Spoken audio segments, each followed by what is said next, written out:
Muy bien. Yo no pude estar el domingo pasado porque, bueno, estaba precisamente en Italia, allí ustedes ya saben, pero ahí Marco trajo la palabra. Fuimos bendecidos, ¿verdad? Amén. Yo también la vi allí por internet después y la verdad que fue una bendición poder verla y poder escucharla. También hemos recibido donación de camarita, cuidado que nadie se engancha ahí arriba. Ya luego va a venir otra cámara, no sé qué cosa ahí, Eduardo, que es un crack de eso, lo maneja todo.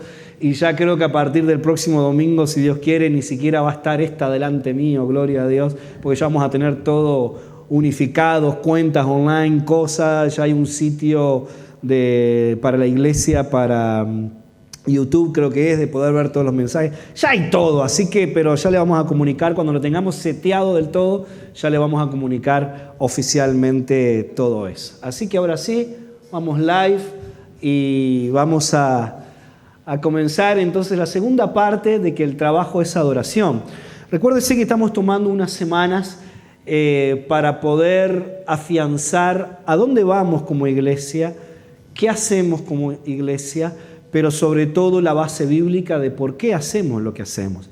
Porque si no hay base bíblica, en vano sería cualquier cosa de lo que hacemos. Entonces la base siempre, lo bueno, lo importante, es que tengamos una base sólida bíblicamente para entender qué es lo que hacemos, a qué Dios nos ha llamado. Y luego hay algo que nosotros tenemos que entender, hermanos. Dios nos dice en su palabra que Él es multiforme y que su gracia es multiforme.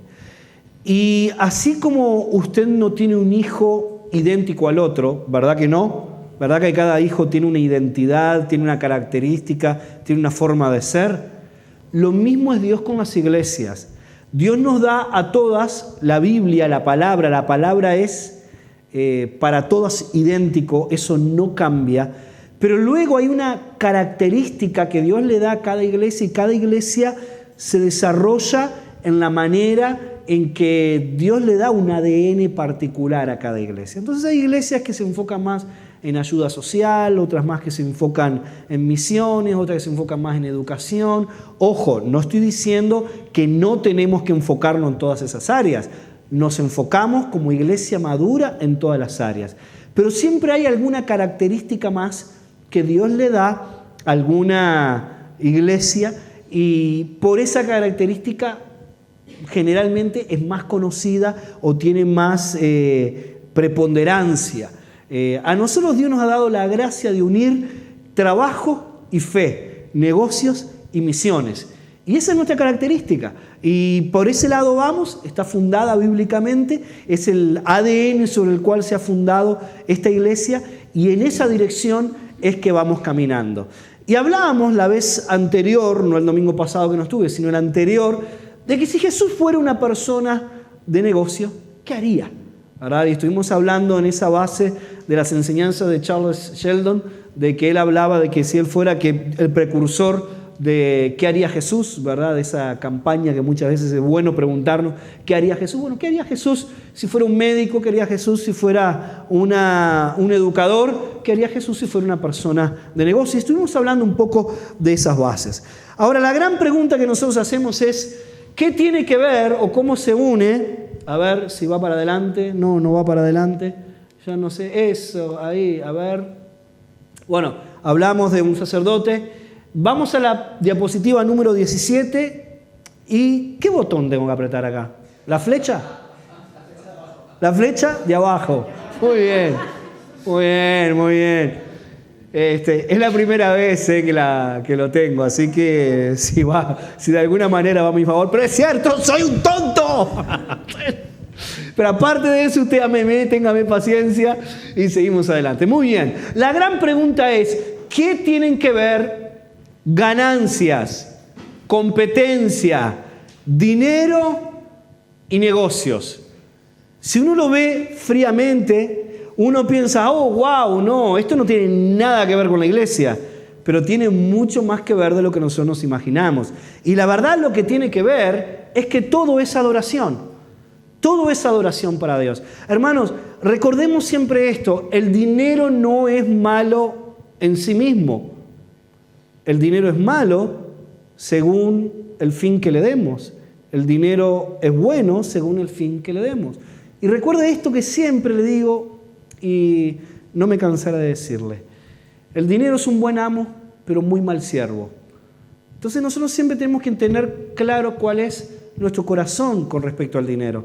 Hermano, un teléfono, un iPad no es bueno y malo en sí mismo. Es bueno y es malo según el uso que le demos. Hermano, un martillo, ¿es bueno o es malo? Según el uso que yo le dé. ¿Verdad? Cualquier cosa que nosotros tengamos en nuestras manos, es bueno o es malo, según el uso que le damos y según a quién le queramos dar la gloria. ¿A quién le das la gloria con lo que tienes entre manos? ¿A quién le das la gloria con las habilidades que tienes, el talento que tienes, los recursos que tienes, los dones espirituales que tienes? Y va por ahí los tiros. Por ahí es que nosotros tenemos que enfocar realmente el tema. Y el asunto es que todo es adoración. El dinero bien usado es adoración. Las ganancias bien usadas es adoración. Los negocios bien hechos es adoración. Y las ganancias utilizadas con criterio, con mayordomía, es adoración. Ahora, nosotros tenemos que entender cuál es el propósito de Dios para nuestra vida. Y nosotros tendemos mucho a fijarnos en la Gran Comisión. Hermanos, si la Gran Comisión es espectacular, pero yo siempre digo, la Gran Comisión es la segunda cara de la moneda. La primer cara de la moneda es para qué fuimos creados. Y nosotros tenemos que preguntarnos, Dios, ¿para qué fui creado en esta tierra? ¿Para qué me pusiste en esta tierra? Porque todos nosotros siempre estamos buscando nuestro plan específico de vida. Nosotros sabemos, sí, fuimos llamados a salvación, Dios nos salvó, qué lindo, pero Dios, ¿cuál es tu llamado específico para mi vida? Y quiero darte una gran pista. Los llamados específicos de Dios para tu vida tienen mucho que ver con tus dones y tienen mucho que ver también con tus habilidades y tienen mucho que ver también con lo que Dios pone en tus manos. El problema es que muchas veces nosotros separamos todo eso.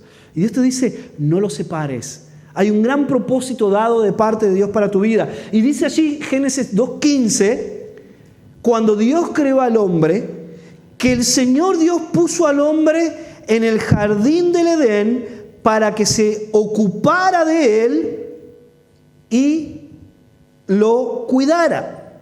O sea, hay dos cosas para las cuales Dios nos puso en el jardín del Edén, ¿verdad? Dios nos puso con un doble propósito. El primer propósito, cultivar, es la palabra trabajar, ¿verdad? Y tiene que ver con ser colaborador con Dios en el sostenimiento de la creación. Y el segundo motivo tiene que ver con guardar, quiere decir ser mayordomo de la creación.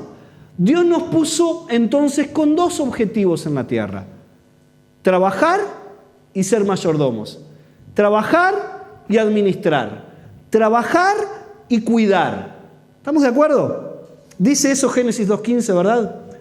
Ahora, si yo le preguntara a usted, generalmente en las iglesias, en los púlpitos, ¿qué escuchamos? ¿A qué le damos más atención? ¿Le damos más atención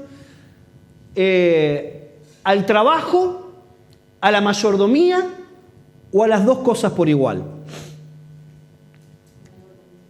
Si somos honestos y analizamos las predicaciones que escuchamos en nuestros púlpitos, generalmente le damos muchísima atención, muchísima preponderancia a la mayordomía y una atención minúscula al trabajo.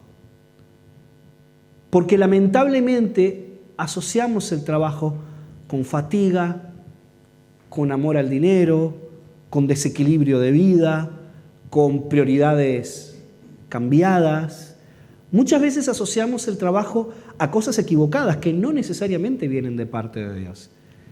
Pero bíblicamente Dios puso al hombre, antes de que el pecado entrara, antes de que cualquier otra cosa ocurriera en el huerto del Edén, Dios puso al hombre con dos propósitos. Dios se deleitó en crear al hombre, se deleitó en crearlo a imagen y semejanza, lo puso en el huerto del Edén y le dijo, mira, te pongo aquí con dos funciones, trabaja y cuida de esto.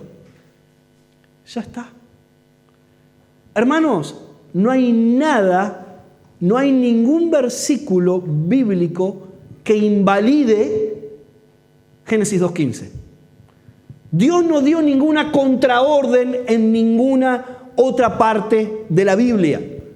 En ninguna otra parte de la Biblia Dios dijo, mira, la orden que te di en Génesis 2:15 de que estás puesto en esta tierra para trabajar y cuidar de ella, ahora es cambiada por esto. No hay ningún pasaje bíblico donde Dios cambie eso.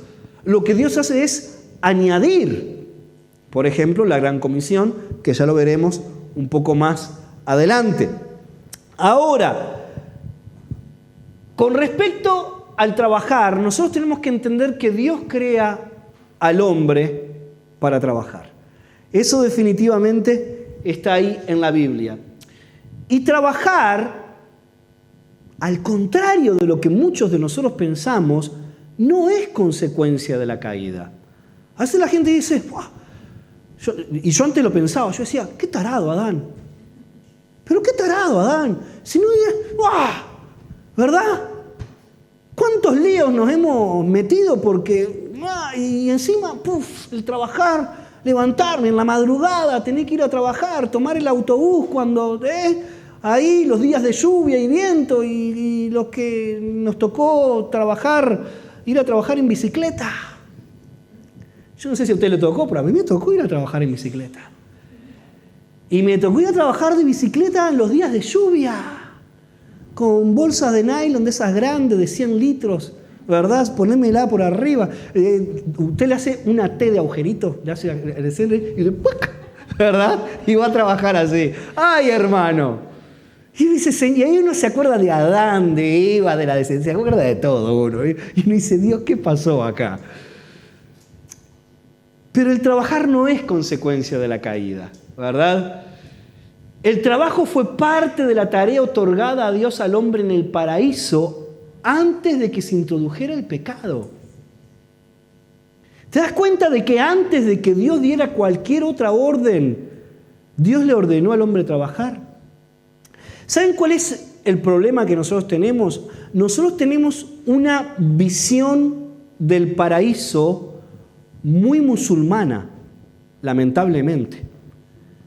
En el paraíso musulmán, uno está en una dicha idílica donde uno no hace nada en todo el día y tiene, ¿verdad?, alguien que te abanique y 70 vírgenes a tu disposición para lo que tú quieras hacer. Muchas veces nosotros pensamos que el paraíso es eso. Que el paraíso es una dicha idílica donde no tengo nada que hacer, donde estoy todo el día servido y donde estoy... Y digo, no, el paraíso, Dios creó el paraíso para trabajar. Obviamente el concepto, lo que no había en la época en que Dios creó, en el momento, no había la fatiga por el trabajo. La fatiga. Otras veces lo que tenemos también es una cosmovisión mormona del paraíso. ¿Ustedes saben qué creen los mormones? Creen que cada persona que se muera y que ha creído en Dios se va a ir a gobernar un planeta por ahí en el cosmos, y por eso hay tantos planetas para cada uno de los seres humanos, y que usted en ese planeta ahí va a tener súbditos, no sé quiénes son los súbditos, no he profundizado tanto en la teología mormona, pero usted ahí va a ser rey, señor, y todo lo que usted diga se va a hacer. Hermanos, y yo muchas veces digo, nosotros estamos tan alejados en el concepto bíblico realmente del paraíso. Primero, el paraíso es para caminar con Dios, para estar con Dios en relación íntima. El paraíso no es acerca de mí, es acerca de Dios. Es acerca de sus planes, de sus propósitos. Y es acerca de las tareas que Dios me pide a mí como hijo que yo haga. Y juntos en comunión con Él construimos su obra en el paraíso. Entonces, el paraíso no tiene nada que ver conmigo, tiene que ver con Dios. Y sus planes y sus propósitos. Y cuando nosotros entendemos eso realmente es impactante. Y lo tremendo es que el trabajo entra en escena, ¿verdad?, antes que el pecado. Y si el hombre nunca hubiera pecado, todavía estaría trabajando en el Edén. ¡Wow! ¿No es impactante eso? no es revelador, porque ese es el deseo del corazón de Dios, que definitivamente nosotros estemos en comunión íntima con Él, trabajando en aquello para el cual Él nos asignó en esta tierra. Pero nosotros tenemos que entender que lo que fue maldecido no fue el trabajo, sino la tierra.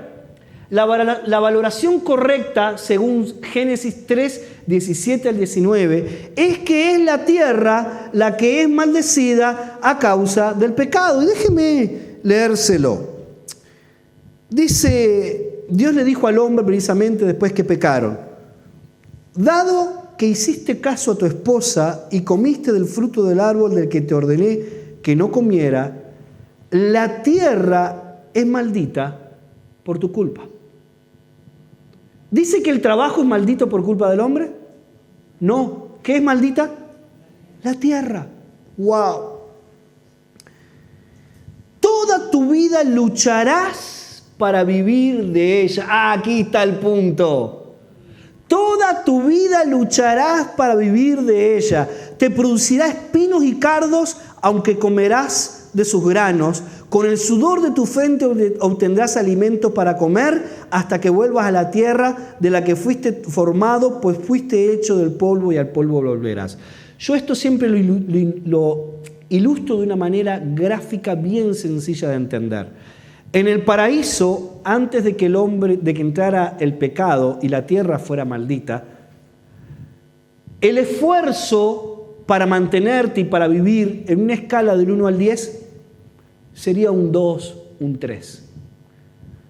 ¿No te encantaría que del 1 al 10, en términos de esfuerzo, tu esfuerzo para vivir fuera 2, 3? ¿No sería un paraíso eso? Claro que sí. Solamente te hago esta pregunta. Del 1 al 10, ¿cuál es tu esfuerzo hoy para sobrevivir, para vivir? Uno dice 11, 12, 15. ¿Verdad? Esa es la consecuencia del pecado en la tierra. Que ahora, lo que antes en el paraíso, porque fuimos creados de parte de Dios, nos hubiese costado un mínimo, poco esfuerzo, ahora nos genera más esfuerzo, más desgaste de energía. Ahora, déjeme darle este adelanto de algo que voy a hablar unas semanas más adelante, pero quiero dárselo ahora. Es por eso que Dios establece el séptimo día de descanso. ¿Por qué? Porque no hay cuerpo que lo aguante. Nosotros necesitamos el día de descanso y necesitamos el día de descanso para poder estar. Pero en el Antiguo Testamento y bajo el Antiguo Pacto, el séptimo día de descanso era literalmente lo que uno descansaba. Pero ¿cuántas fatigas en el alma tenemos? Fruto del trabajo muchas veces, de las cuales no podemos descansar. Es por eso que Jesús, y por medio de su obra en la cruz, nos dice: venid a mí todos los que estéis trabajados y cansados, y yo los haré descansar. O sea, Dios en su obra perfecta sobre nosotros nos pide que descansemos físicamente y nos da el camino, día de descanso, pero también quiere que descansemos en el alma y nos da el camino, Jesús. La próxima vez que estés agobiado, agobiada con tu trabajo, que sientas el abuso, que sientas el peso del cansancio, que sientas que te maltratan, que sientas que no te valoran, que no te dan realmente lo que tú vales, que no te pagan por hora lo que realmente te tendrían que pagar. La próxima vez que sientas que te maltratan en medio del trabajo, dile: Jesús, te entrego a ti mis cargas y mi pesadez. Estoy trabajado, estoy cansado, pero te lo entrego a ti. Tus hombros son suficientes. Amén. Pero déjeme reconectar con este pensamiento. Es la tierra la que es maldita. Hermano, y lo que yo quiero decirle es que a pesar de que la tierra es maldita, es parte de la teología que llegaré en su momento. Recuerde que Jesucristo reconcilió con el Padre todas las cosas. Y al reconciliar con el Padre todas las cosas, nos reconcilió primero a nosotros con Él. Pero lo segundo que reconcilió Jesucristo con el Padre es que la tierra ya no está más maldita, hermanos. Ahora decir la tierra que vivimos hoy está maldita es un concepto teológico equivocado. La tierra está bendecida. ¿Por qué? Porque Jesucristo reconcilió con el Padre todas las cosas. Aún esta relación que se rompió de la tierra con el hombre en aquel momento. Y cuando uno escucha y dice, no, porque la tierra ahora es de Satanás, es una teología incorrecta. La tierra es de Dios. Lo único que Dios, por amor a los que han de ser salvos y a los que van a salvarse, y que Dios está esperando que el número de la gente que Él sabe que se va a salvar entre al reino de Dios, Dios no ejecuta su juicio todavía contra Satanás por amor y por esperar a los que se han de salvar. Entonces Satanás, como Dios todavía no le da todo el palo que sabe que un día va a venir, por ahora se hace loco.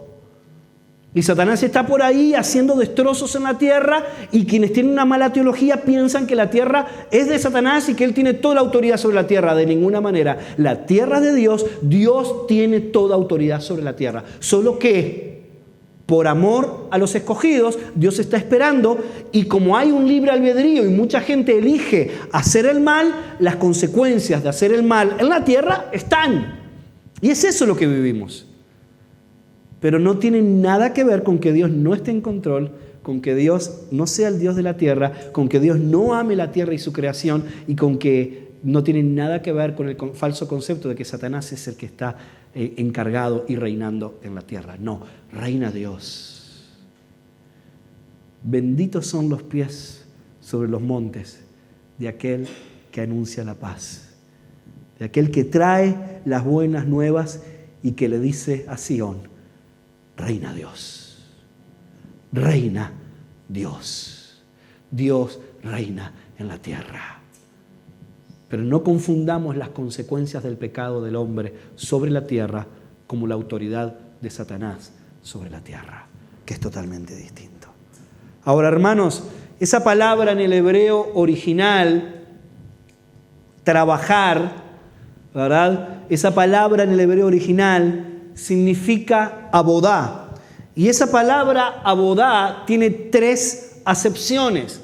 Dice: el Señor Dios puso al hombre en el jardín del Edén para que se ocupara de él, abodá, y lo cuidara.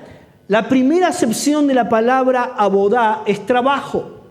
Y definitivamente, antes de la caída, Dios le dijo al hombre: tú estás puesto aquí en la tierra para abodar, para trabajar, antes de la caída. Sin embargo, luego nosotros vemos en Éxodo 34, 21. A ver, Eduardo, si le das vos clic ahí, porque esto y eso. Tenéis 6 días en la semana para hacer tu trabajo, abodá, pero en el 7º día dejarás de trabajar, abodá. ¿Cuándo dice Dios esto? Después de la caída. ¿Qué significa? Que Dios no cambió la palabra abodá de antes de la caída del hombre a después de la caída del hombre. Quiere decir que el mismo rol del hombre de trabajar sigue estando, y Dios no lo cambió de ninguna manera. Ahora, hay otra acepción de la palabra abodá, y dice: entonces el Señor le dijo a Moisés: regresa a ver a Faraón y anúnciale lo siguiente: esto dice el Señor, deja ir a mi pueblo para que me adore. La palabra abodá, la segunda acepción, también es adoración. ¿Alguna vez has pensado que mientras que trabajas estás adorando a Dios? ¡Wow! ¿No cambia todo eso la perspectiva del trabajo? Cuando estás ahí limpiando las ventanas, estás adorando. Cuando estás ahí vendiendo los sacos de pienso, estás adorando. Cuando estás allí en el jardín, cortando, estás adorando. Cuando estás en la escribanía, mandando los emails, sellando, estás adorando. Cuando estás embalando los muebles para enviarlos, estás adorando. Cuando estás en el banco allí haciendo las cosas, estás adorando. Cuando estás en el mecánico arreglando el coche y el motor y que se te complicó la bujía, estás adorando. No importa lo que estés haciendo, estás adorando. Recuerden lo que hablamos anteriormente, la semana antepasada cuando hablé, el sacerdocio universal del creyente. Hermanos, hemos reducido el sacerdocio para lo que pasa dentro de las 4 paredes del templo. Y Jesucristo dice, la palabra nos dice, nada que ver. El sacerdocio es yendo, el sacerdocio es mientras que vamos, el sacerdocio es mientras que vivimos la vida, el sacerdocio es mientras que cumplimos el plan de Dios en la tierra, mientras que tú trabajas en el lugar que trabajas. Eres un sacerdote de Dios mostrando las buenas virtudes de Dios allí en el lugar donde Dios te sembró. También si te llamó como pastor o como ministro en la iglesia. Pero no es mejor uno que otro. No adoro más a Dios en mi rol de pastor que en mi rol de empresario el lunes. Adoro a Dios de la misma manera. Porque tiene que ver con mi corazón, tiene que ver con mi dedicación a Él, tiene que ver con entender que la vida que tengo es dedicada por Él y para Él. Y eso es lo que Dios quiere que entiendas. Es por eso cuando la gente me dice, Mauricio, ¿cuál es el método de evangelismo tuyo? Yo, mirá, método como método no tengo ninguno, pero sí te digo algo. Le digo a toda la gente en la iglesia que trabaje y que en su trabajo muestre a Cristo, predique a Cristo y lleve a sus compañeros de trabajo a Cristo de la mejor manera que puede. ¿Por qué? Porque hemos relegado por años el evangelismo a que el evangelismo es invitar a la gente a que venga el domingo a la iglesia para que escuche un buen sermón y por gracia de Dios pueda convertirse de la mano de la predicación del pastor. Hermanos, si eso ocurre, gloria a Dios, pero no puede ser nuestra única manera de evangelizar a la gente. Nosotros tenemos que evangelizar a nuestra gente, número 1, con nuestra propia vida allí en el lugar donde estamos. Y la tercera acepción, a mí me encanta este versículo y sé que a todos nos encanta. Josué le dijo al pueblo, pero en cuanto a mí y a mi familia, nosotros serviremos, nosotros abodá al Señor. En cuanto a mí y a mi familia, nosotros serviremos al Señor. Hermanos, la tercera acepción de la palabra abodá es servicio. ¿Alguna vez pensaste que mientras que trabajas, adoras a Dios y sirves a Dios?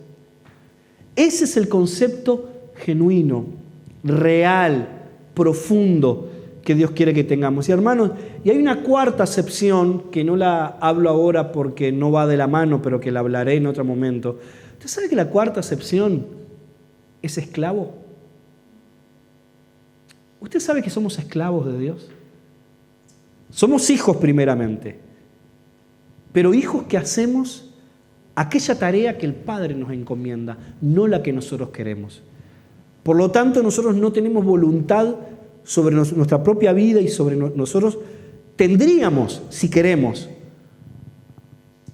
Pero en el libre albedrío Dios nos dio la oportunidad de poder darle a Dios y de poder rendirle a Dios nuestra voluntad a Él. Y qué hermoso es cuando como hijos venimos delante de Dios y decimos, Dios, aunque yo sé que podría caminar por el lado que yo quisiera dentro de los parámetros bíblicos que tú me diste, yo rindo todo derecho a escoger mis propias cosas para vivir una vida únicamente guiada por ti, siendo yo conscientemente un sacrificio vivo y racional para ti y declarándome yo voluntariamente un esclavo tuyo para vivir la vida que tú has diseñado para mí. ¡Wow, hermano! Cuando uno entra a esa dimensión de vida, uno entra a otro punto. Mi vida, es por eso que el apóstol Pablo dijo, mi vida ya no es mía, yo ya no me pertenezco a mí mismo. Me estoy juntamente crucificado con Cristo. Estoy clavado en la cruz. Mi voluntad, mi deseo, mi ego, mis cosas están clavadas en la cruz con Cristo. Pero bueno, hermano, esa es la cuarta acepción. La hablaré en otro día y de otra manera. Lo cierto es que Dios nos ha dado un llamado. Trabajar, adorar y servir. Las tres cosas de la mano, las tres cosas juntas, las tres cosas integradas, no separadas la una de la otra, no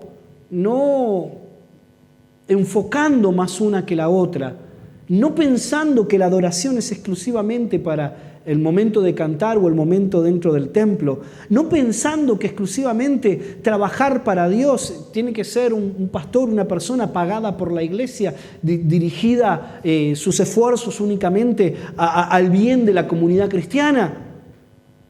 Hermanos, Dios nos llama a un estilo de vida que donde yo esté tengo que brillar. Hermanos, dice el apóstol Pablo que somos cartas leídas. La gente tiene que poder leer a Cristo en mí. Tiene que poder ver a Cristo en mí por medio de mi trabajo, por medio de lo que yo hago, por medio de la manera en que yo vivo la vida cristiana. La gente tiene que ver que mi excelencia en mi trabajo es determinante, porque ya no vivo yo, sino que Cristo vive en mí, y todo lo que vivo ahora en medio de la carne, en medio del mundo, en medio de lo que hay delante de mí, no lo vivo para mí, sino que lo vivo para su gloria. Por lo tanto, todo trabajo que hago, todo lo que toca mis manos, ya no lo hago más como para los hombres, sino que lo hago para Dios. Y por medio de las cosas que hago, muestro la fragancia de Cristo, muestro el aroma de Cristo, muestro adoración a Cristo en medio de mi trabajo. Hermanos, qué espectáculo cuando la gente se queja por el trabajo y le da patada al jefe, y le da patada al compañero, le da patada a los clientes y se enoja con todo el mundo. Qué lindo que cuando la gente ve tu trabajo dice, no, pero este tiene algo distinto. Aquí hay aroma de algo distinto. Mientras que todo este tiene aroma de enojo, aroma a crítica, aroma a andar serruchando el piso al otro, esta persona tiene un aroma a buen trabajo, a trabajo de calidad, a las cosas bien hechas, a tratar bien a la gente, a honrar al compañero, a no estafar al otro. Hermanos, nosotros estamos conminados por parte de Dios a llevar el Evangelio. Es tremendo que cuando viene la gran comisión, en Mateo 28, Jesús dijo, por lo tanto, vayan y hagan discípulos a todas las naciones, bautizándolos en el nombre del Padre, del Hijo y del Espíritu Santo, ¿verdad? Esta es la gran comisión. Lo primero que quiero decir sobre esto es que la palabra vayan, en el griego original, es la palabra yendo. Textualmente tendría que decir, entonces, yendo, prediquen el Evangelio. Hermano, y es esa la realidad que nosotros tenemos que vivir, yendo.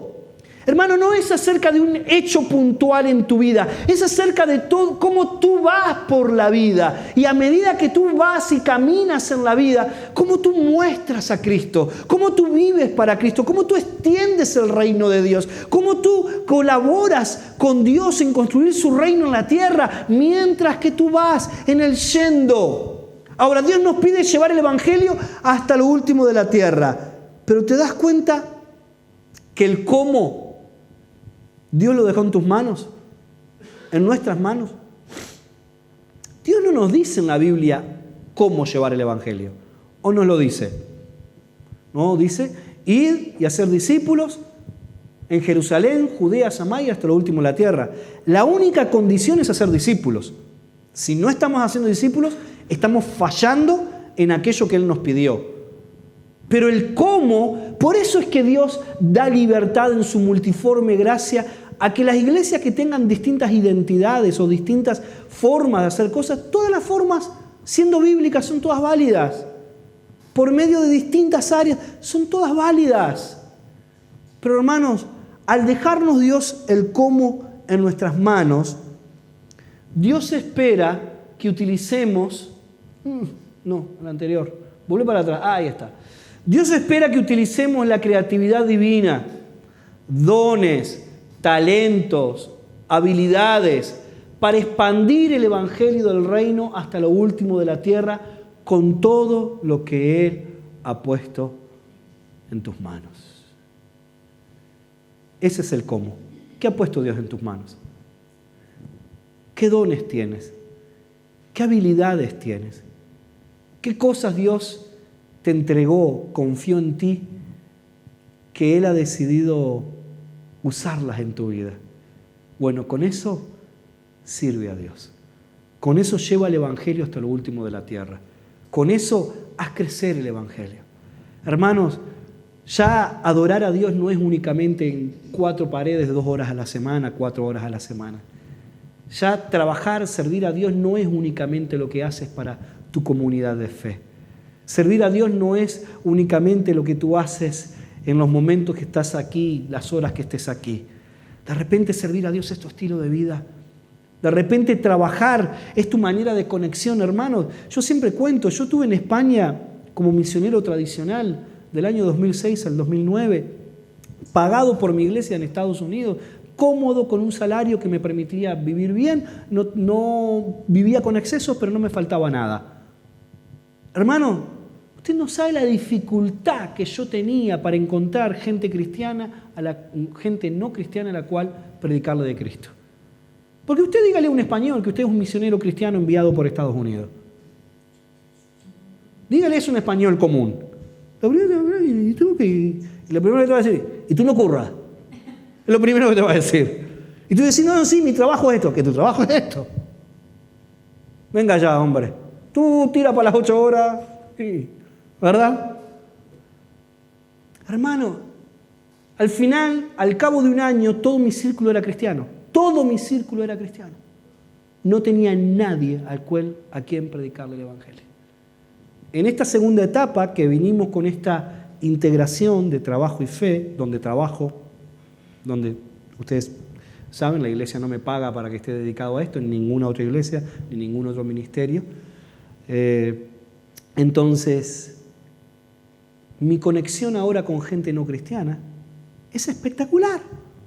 Tengo relaciones con gente no cristiana todos los días, a cada hora, en cada tema. ¿Usted sabe por qué decidí comprar local? Porque he decidido que el fruto de mi dinero local me permita conectarme con gente local. Entonces yo podría, por ejemplo, cuando hice la cocina de mi casa, haberlo comprado todo en IKEA. Pero pedí presupuesto también a un carpintero local. Cuando comparé los precios, eran similares, pero IKEA tenía mucho mejor garantía. Fui al carpintero local y le dije, mira, IKEA tiene mucho mejor garantía, pero si tú me das una garantía similar, yo voy contigo, porque prefiero que el dinero se quede aquí. Y él me dijo, hecho. Y él obtuvo su venta y yo obtuve una conexión con el carpintero del pueblo, con quien tengo una muy buena relación ahora, fruto de eso. ¿Lo entiendo en la práctica? ¿Me explico en la práctica cómo puedo comenzar a generar otro tipo de relaciones? Ya les conté la vez pasada de cómo por medio de una venta íntegra pude llegar al corazón de alguien que nunca hubiera llegado a menos que no hubiese sido por medio de la venta. Y hermanos, ¿cuántos testimonios tenemos de ustedes? De gente que nunca vendrían a este lugar, pero que en tu lugar de trabajo tú le estás hablando de Cristo de una manera clara y de una manera impactante. Hermanos, eso es a lo que estamos llamados. ¿No sería lo mejor que pudiera ocurrir que mañana un empleado tuyo, un cliente, una persona con la que tú has compartido vida no cristiana, de repente viene al conocimiento de Cristo, fruto de tu trabajo, y de repente tú comienzas a discipularle, y de repente tú comienzas a compartir vida con esa persona, y de repente ves la transformación de vida que esa persona tiene, fruto del Evangelio en su vida, y de repente las cosas cambian. Hermanos, con la red Open, que somos 500 obreros en el mundo viviendo y trabajando de esta manera, le damos trabajo a 22.000 personas no cristianas en un contexto hinduista, budista y musulmán. 22.000 personas. Y de esas 22.000 personas, a lo largo de toda la historia de Open, no digo ahora, pero de toda la historia de Open, se han abierto más o menos 750 iglesias. Entre gente y en lugares donde nunca se hubiese podido predicar el Evangelio a menos que no hubiéramos entrado con una visa de trabajo. Hermano, yo quiero animarle a usted. Hay gente que Dios tiene contada para salvación que está en su lugar de trabajo, que está en su lugar de vida que no tiene que ver con estas 4 paredes. Y Dios quiere que tu trabajo, quiere que entiendas que tu trabajo es tu llamado. Tu trabajo, tu lugar de adoración. Tu trabajo, tu lugar de servicio. Y cuando empezamos a entender eso, de repente ya no nos sentimos culpables.